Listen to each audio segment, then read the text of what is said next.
When discussing NPCs in Stalker 2, everyone considers alife to be the biggest problem.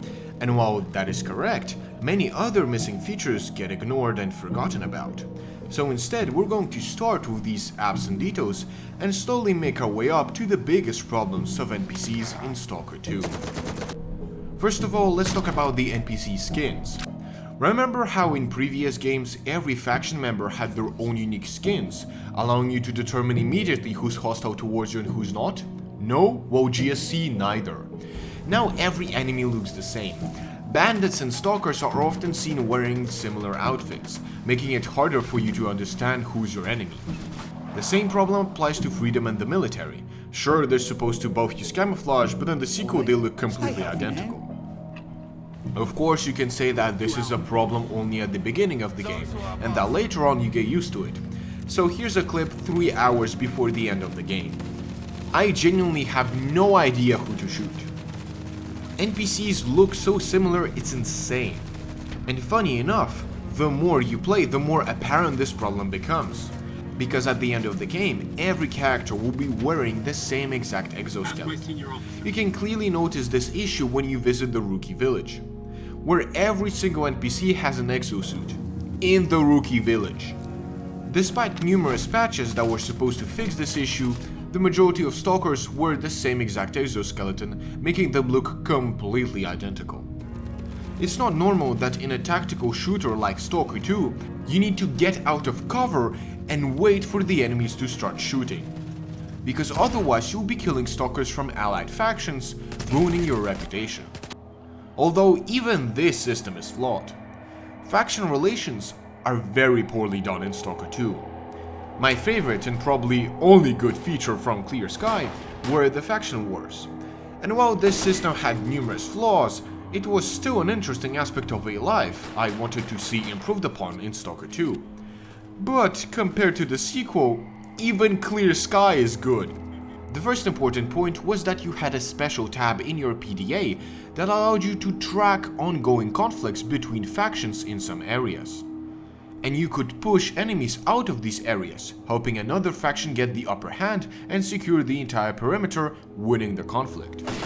This feature was amazing as it allowed the player to directly influence the geopolitics of the zone.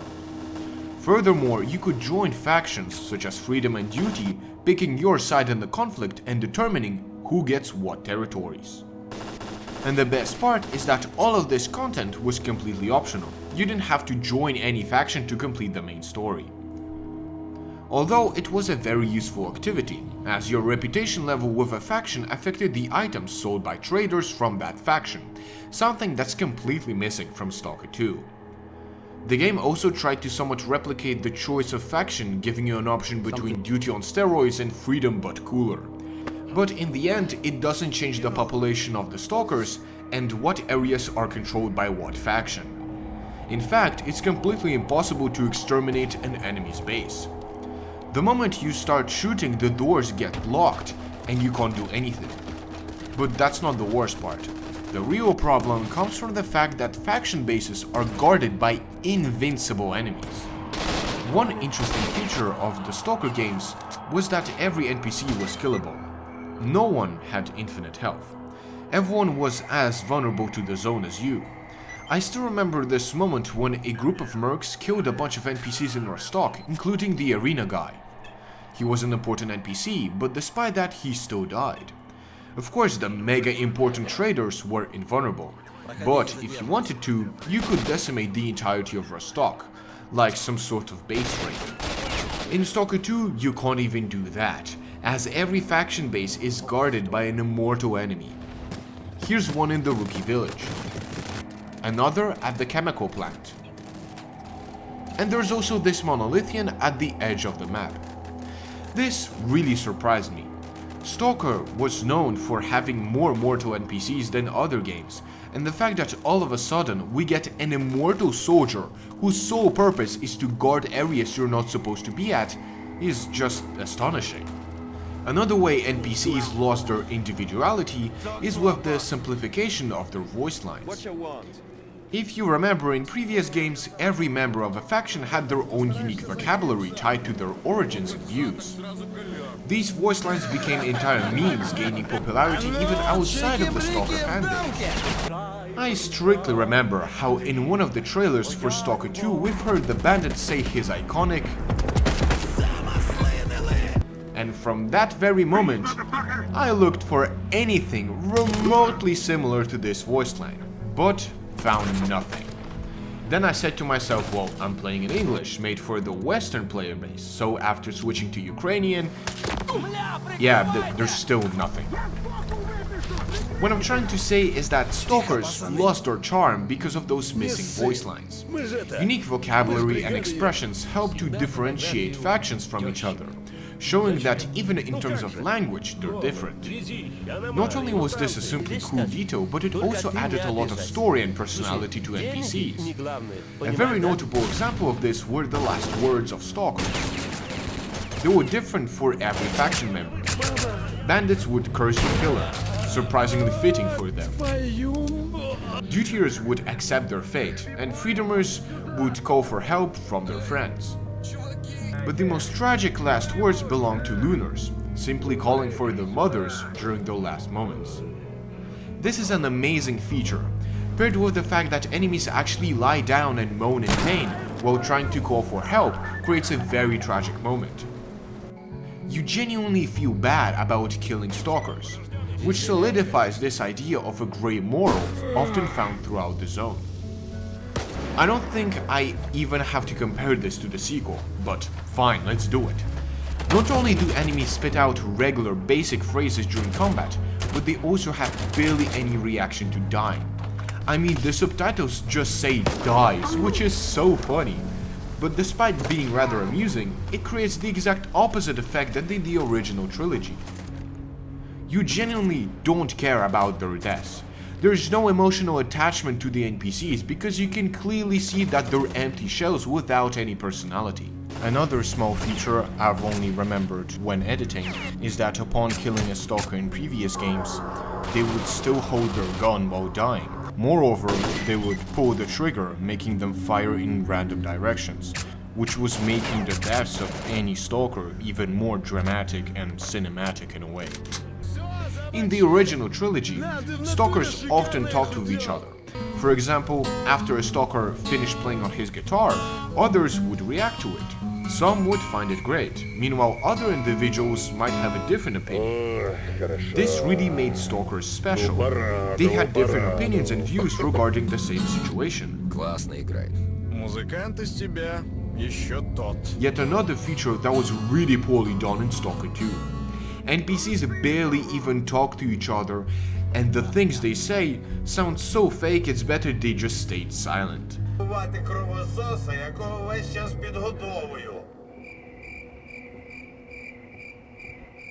One change that really bothers me are the monolithian voice lines. At first glance, you might think that they're pretty faithful to the original, but the intonation is strange. It sounds like monolithians try to speak with a robotic voice. I get that in the original trilogy they always had the same intonation, but there it was the intonation that people use in a regular conversation. This created a strong contrast between the meaning of the sentence, eradicate the enemy of the monolith, and the casual intonation that you would normally use while speaking with your friend.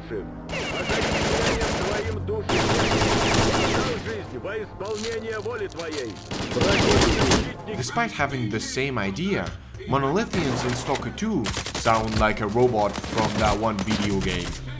I know that compared to other problems this is just nitpicking, and that most of you didn't even notice it, but it's something that really irritates me for some reason. Since we started talking about phrases used in combat, let's cover the entirety of it. The NPCs in Stalker always had a unique style of battle, different from other enemies in similar games. The most prominent and memorable feature was their ability to sneak up on other enemies. Stalkers could crouch and silently come up to their enemies and take them by surprise. This was an amazing feature, which further enhanced the world and enemy AI. I think the best Stalker combat was in Clear Sky, as the entire game was focused on faction wars. Stalkers used numerous positions when fighting. They could go prone, move from one hiding spot to another, push forward, or retreat when the situation gets too heated. This creates dynamic and incredibly interesting and intense battles between both Stalkers and mutants alike. Another feature that was bringing Stalkers to life is their reaction to getting shot. We've already discussed the audio aspect with them screaming numerous insults or begging to be saved by others, but the body itself also reacts to damage. In fact, aiming for the heads of your enemies wasn't really necessary, as the various unique animations used by Stalkers when getting hit could be used as an opening for a finisher. The way the system was done in Stalker 2 is just abysmal. Not only do Stalkers not scream any obscenities towards you or call for help, they don't even stop to acknowledge the fact that they're getting hit. Furthermore, in previous games, Stalkers could use various different tactics while fighting, making combat unique and unpredictable. Once again, we all know this aspect is worse in Stalker 2, but I think you don't understand to what extent. Stalkers in the sequel have no strategy. All they do is push towards each other without stopping. They don't try to use bushes or trees as cover in a field. Hell, they can barely use any cover whatsoever. Even after the patch 1.4 that was supposed to fix this issue, I often see Stalkers just standing in one spot shooting each other. Of course, if NPCs can't hide from bullets, they surely can't do any more sophisticated strats of sneaking or doing a tactical retreat. Although the extreme stupidity of the AI is compensated by their extreme aimbot. NPCs can get a hit on you from 50 meters away while using a shotgun. They can fire through obstacles to kill you and snipe you once a mere molecule of your body leaves cover. Paired with every attack applying bleeding, this creates a very boring and repetitive gameplay loop. Come out of cover, shoot the enemy, then retreat to heal, over and over again. Now that we've looked over the NPC combat, let's discuss the other important aspects of the NPCs. Don't worry, it doesn't get any better. In my first draft, I also included a stealth section when talking about combat, but stealth wasn't really prominent in the OG games to begin with. So all I'm going to say is that stealth in Stalker 2 is completely broken. Enemies do not care about anything that's happening. You can shine a flashlight in their face, you can open doors right in front of them, you don't even have to sneak for them to not notice you. Stealth is beyond broken, and here are some clips to demonstrate exactly what I mean. The NPCs aren't just blind, they're also deaf and probably autistic. This clip perfectly demonstrates how bad the AI is in Stalker 2. So obviously I run in front of these guys, they don't even realize I'm here. This is normal, you know, this is fine. But what happens after is the funniest part. So as we can see, this ward soldier is trying to retreat, but he can't because he's stuck in the level geometry, so he dies. Then this one, I don't know what happens, he gets shot and then exits combat and starts doing his idling pose. So I don't know what happened. Maybe I shot him so hard he got amnesia or something. The second guy as well uses no cover, just goes straight towards me, amazing. Now look what happens here. You heard that? So the ward guy is alerted, but when we go here, he just now pulls out his weapon. Then his scientist, his friend over there, is completely oblivious to everything that's happening. He has no idea that there's a guy screaming, he got shot, doesn't care. This guy is my favorite. Only now does he understand there's an enemy inside. This is insane. Not only did this guy not hear me shooting the guys downstairs, not only did he not hear that ward guy alerting everyone and him getting brutally murdered, but it also takes for him 3 entire seconds to realize there's an enemy in the room. This is insane. This guy probably doesn't even know what universe he's in right now. And like a cherry on top of this carousel of stupidity, this and many other clips were made all on the latest patch 1.4 that was supposed to improve the enemy AI. Now we can finally move on to the way NPCs interact with their surroundings. Something that the developers of Stalker 2 consider to be part of alife, and thus list these features amongst alife improvements. But that is definitely not the case. I've seen so many people make comments like, now stalkers loot bodies, pick up equipment, mutants eat bodies. But that is not part of alife. The way these features are programmed shows no sight of artificial intelligence. The script that makes stalkers loot bodies is the same one that makes them shoot an enemy. It's extremely basic and has no variety. Stalkers will loot any bodies. They don't care if the stalker got killed by them, the player, or other stalkers. They will still loot the body. Furthermore, when a stalker's corpse is looted, it's looted completely. This is the laziest way to create a looting mechanic. Imagine if instead of grabbing all items like a hoarder, stalkers shows what items they need depending on what they're missing from their inventory, or what they might need in the future. The same thing applies to equipment. NPCs in Stalker 2 can pick up equipment, but once again, they don't know why they're doing that. Stalkers in previous games got better equipment, not because of a line in the code, but because they had an objective to move further into more dangerous locations for which they'll need better equipment. The actions of Stalkers in the sequel can be compared to a reflex. See an enemy shoot, see a dead body, loot, see armor, equip it. There is no end goal for the NPCs to follow, to prepare for. The same thing applies to the patch 1.4 mutant eating mechanic. We'll talk about mutants in more detail, but this feature is another example of simple scripts being confused with alife. Mutants don't have a hunger bar that they need to refill by eating. They don't need to carry the body in a secure location to eat. They see the body and eat, that's it. One clip that showcases this very well is this one that I've made near the end of the game. I'm in the middle of combat and this monolithian sees a body and goes to loot it. He does not care about me, he does not care that I'm shooting at him or that there's an anomaly in front of him.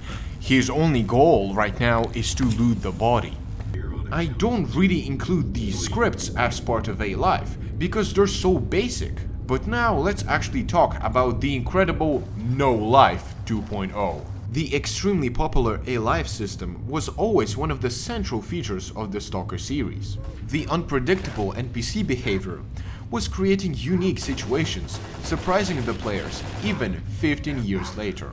Now, alife is nothing but a glorified spawner engine. But before going into more detail about the new alife, let's discuss how the old one functioned.